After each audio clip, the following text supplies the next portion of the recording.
algumas figuras elas são essenciais para a compreensão do que foi a luta pelos direitos humanos no Brasil, né? E também para a compreensão do que foi aqueles anos terríveis da ditadura militar.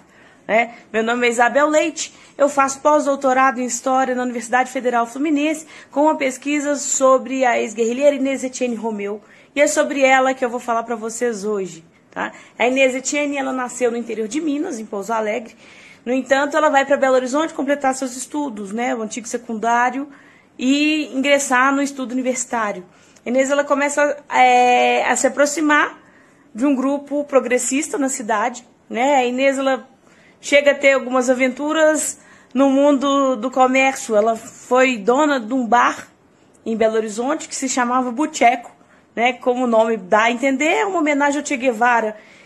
O Bucheco ele teve apenas 6 meses de sobrevivência. Assim que houve o golpe militar em 64, ele teve que fechar.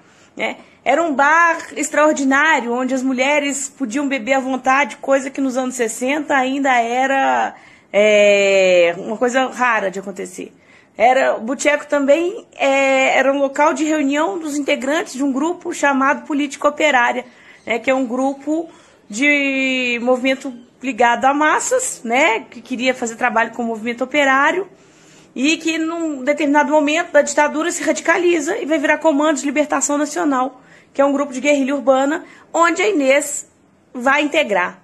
Né? O grupo ele é desmantelado pela polícia em 1969 e de lá a Inês vai para o Rio de Janeiro integrar as fileiras da VAR Palmares. Ela tem uma passagem muito rápida pela VAR Palmares, que também é um grupo de guerrilha urbana, e vai com uma disputa interna que existe dentro da VAR, o grupo vai se cindir, né? E ela vai para a Vanguarda Popular Revolucionária, a VPR. A Inês ela tem uma trajetória também muito interessante, porque ela vai ser uma das primeiras e poucas mulheres que chega ao comando nacional de um dos maiores grupos de guerrilha do país. Né? Num determinado momento, a VPR ela é comandada pelo Lamarca, pela Inês e pelo Herbert Daniel, né? Que depois vai ser conhecido pela sua luta dentro do movimento LGBT. Né? A Inês ela decide se desligar da VPR quando o grupo já está, boa parte da guerrilha no Brasil ela já está dissolvida, boa parte dos militantes elas já estão presos ou estão desaparecidos ou já estavam no exterior, exilados. Ela opta por se desligar e ir para o Chile, que era um destino mais ou menos óbvio para toda essa esquerda, né? Porque o Chile passava por um momento muito interessante, né, de um governo do Salvador Allende que passava por um processo de transição ao socialismo sem revolução. Né? No entanto, a Inês se compromete a terminar de fazer alguns compromissos pela organização e num determinado encontro com um guerrilheiro, né, com um companheiro, ela é presa. Né? Esse companheiro havia sido preso anteriormente e ele entregou para os policiais, para o pessoal do DOPS, esse encontro com a Inês é presa. E aí começa o calvário da Inês Etienne. Né? Ela é presa em São Paulo, mas aí ela é levada para o Rio de Janeiro e ela passa 5 meses na casa de Petrópolis. A Inês ela é a única sobrevivente desse centro de tortura clandestino, né?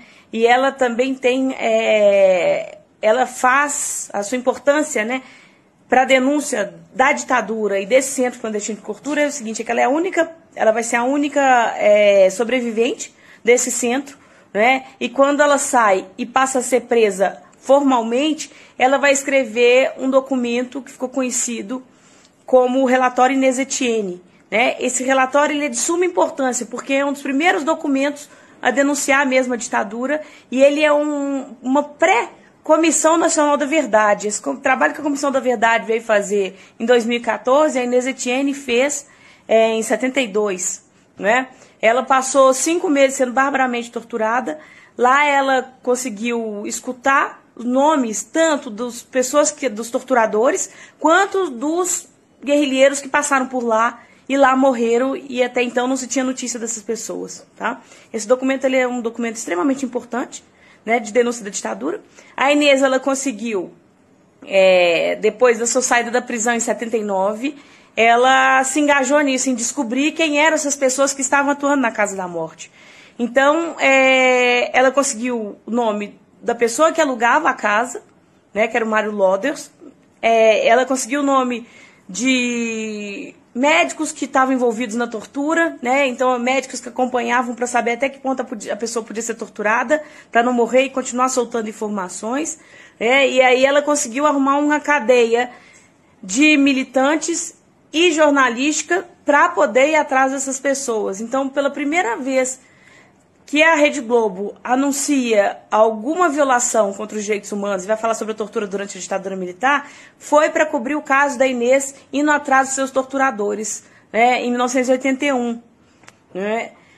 A Inês ela vai terminar os seus estudos, ela formou como historiadora, né, ela formou História na Universidade Federal do Ceará, né, nos anos 80, e de lá ela começa a levar a sua profissão para o lado da arquivologia. Então a Inês ela deixa um legado não só pela luta pelos direitos humanos, pela denúncia da ditadura, mas também ela é uma das pioneiras na construção dessa área do conhecimento que até então no Brasil era nova. Né? Nos anos 90, ela chega a diretora do Arquivo Público do Estado de São Paulo, né? Onde fica por mais ou menos, por quase uma década, na direção do arquivo. Né? Em 2003, aconteceu algo com a Inês que não foi solucionado.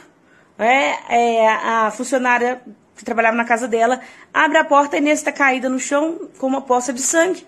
A porta não foi arrombada, ela não havia sinais de que houve roubo, né? No entanto, a Inês não morreu. Ela continuou, mas ela teve sequelas graves na mobilidade e na fala. Nunca se soube o que aconteceu com a Inês. A Inês morreu em 2015, com 72 anos, morreu dormindo, mas com essas sequelas, ela falava muito pouco e movimentava muito pouco. Bom, a vida da Inês é uma dessas vidas extraordinárias e uma dessas figuras fundamentais para a gente compreender o que foi a ditadura no Brasil. Né? Espero que vocês tenham mais interesse pela história de Inês, espero que vocês tenham interesse por mais histórias de militância contra a ditadura militar. Né? Esse é um passado que não passa e é uma história que nunca deve ser esquecida. Um abraço e até a próxima.